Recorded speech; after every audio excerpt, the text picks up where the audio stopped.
Good morning to our lecturer and my fellow friends. Today, we would like to present our group assignment for Chapter 14 and the title is Biomedical Equipment Management. This is our group members. My name is Nor Amira binti Abdul Hamid, B0820103993. My name is Vanisha Anapan Tyagarajan, B0820100160. My name is Nur Nasrin Shazwani binti Haznan, matric numbers B0820100185. My name is Nurul Afifa binti Alias, metric number B0820102225.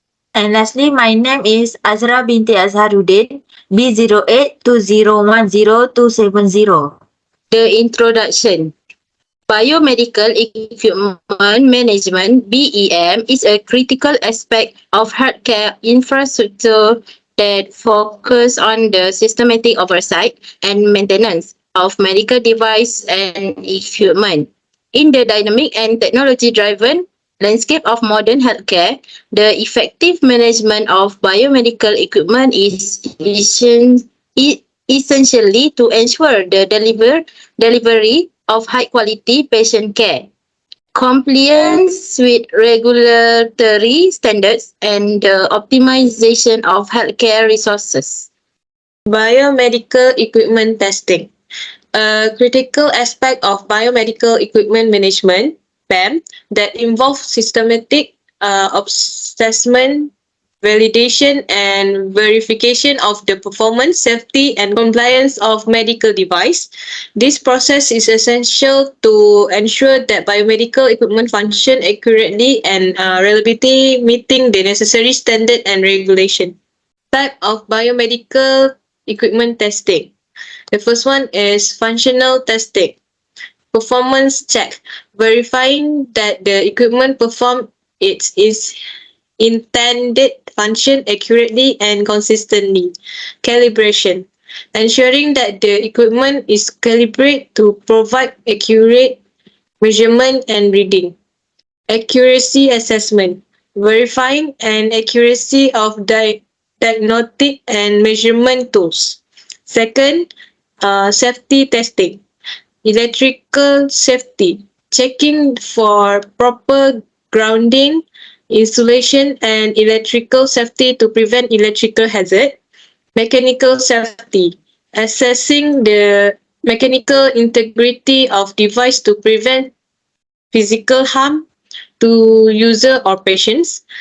Radiation safety, ensure compliance with radiation safety standard for device that emit radiation.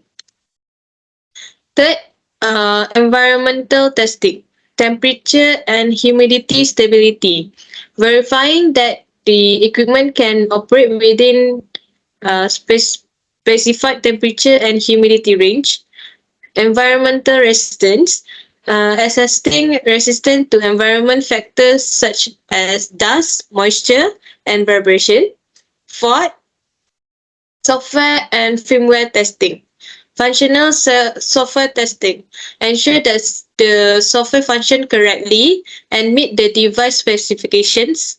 Security testing.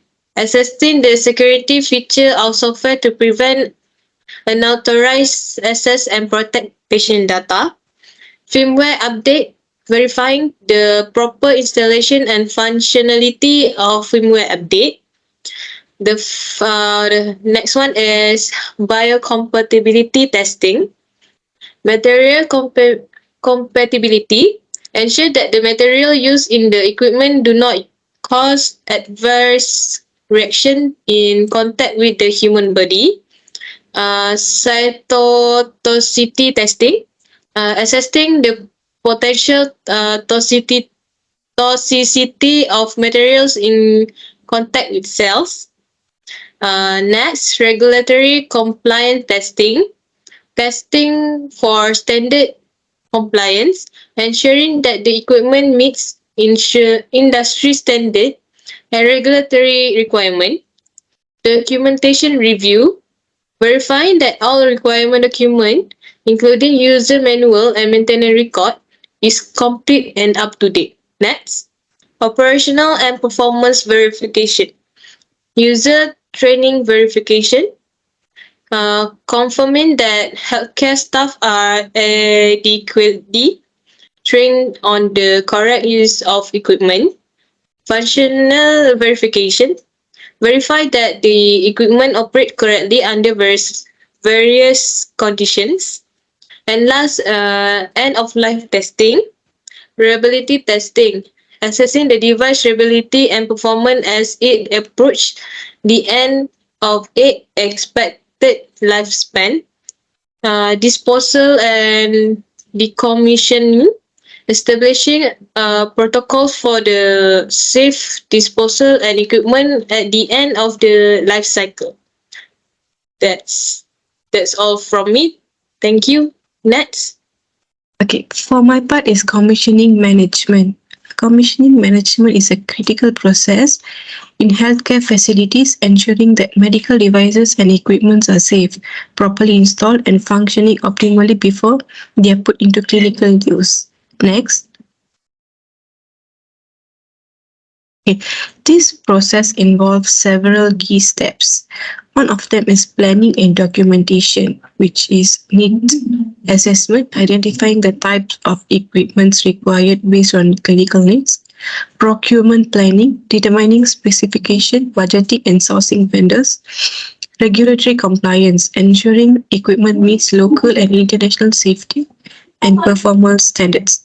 The next one is installation, site preparation, ensuring the environment is suitable for the new equipment. Delivery coordination, scheduling and overseeing the delivery of equipment. Installation performed by qualified technicians, engineers. Sometimes it is supervised. The third one is testing and calibration. Initial testing, ensuring the equipment function as per manufacturer's specification. Calibration is adjusting the equipment to ensure accuracy and reliability in measurements. Safety checks is to verify electrical safety, radiation safety, and other safety standards. And the last one is training, staff training, training clinician, technician, and other relevant staff on the correct and safe use of the equipment. Documentation is to provide clear operating manuals and maintenance guides. Next, validation and handover. Clinical validation confirm that the equipment performs as expected in real-world clinical scenarios. Final acceptance, conducting a final review and formally accepting the equipment for clinical use.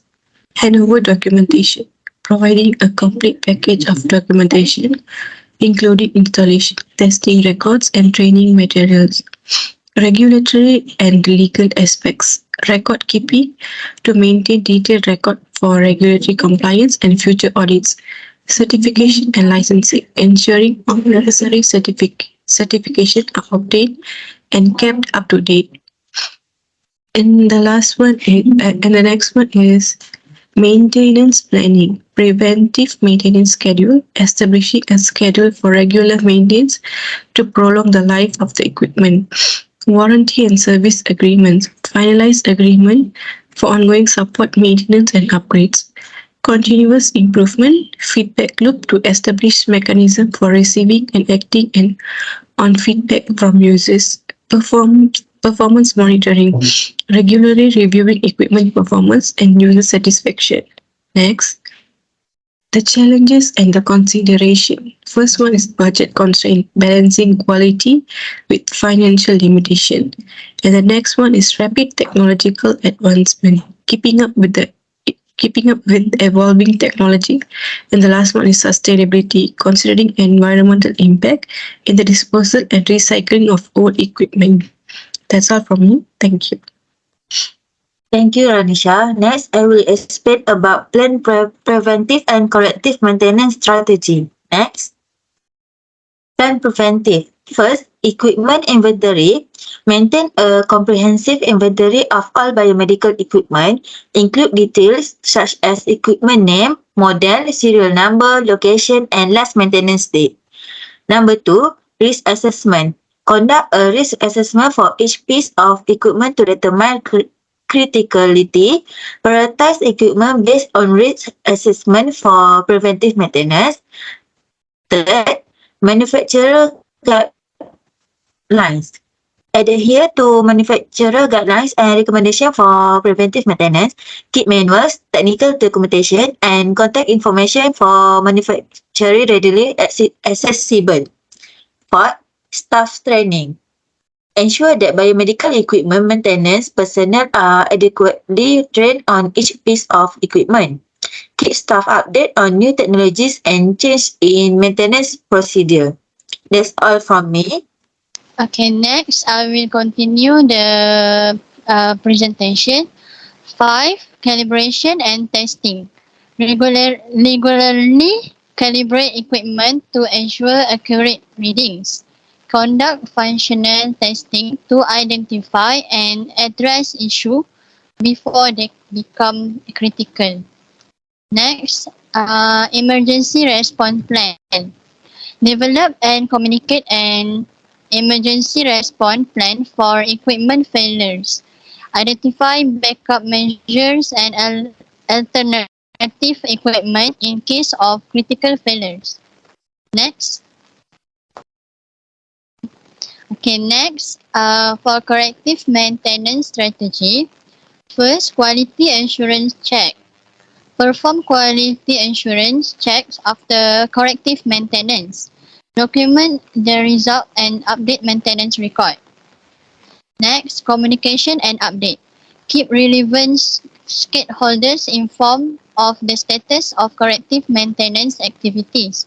Communicate estimate downtime and alternative solution. Thank you for me. Next, I will continue the corrective maintenance strategy. Spare part inventory. First, utilize the spare part inventory for quick replacement during corrective maintenance. Second is regularly review and update the spare part inventory. Next is documentation. Document all findings during the on-site evaluation. Update maintenance records and communicate the information to relevant stakeholders. Next is emergency response plan.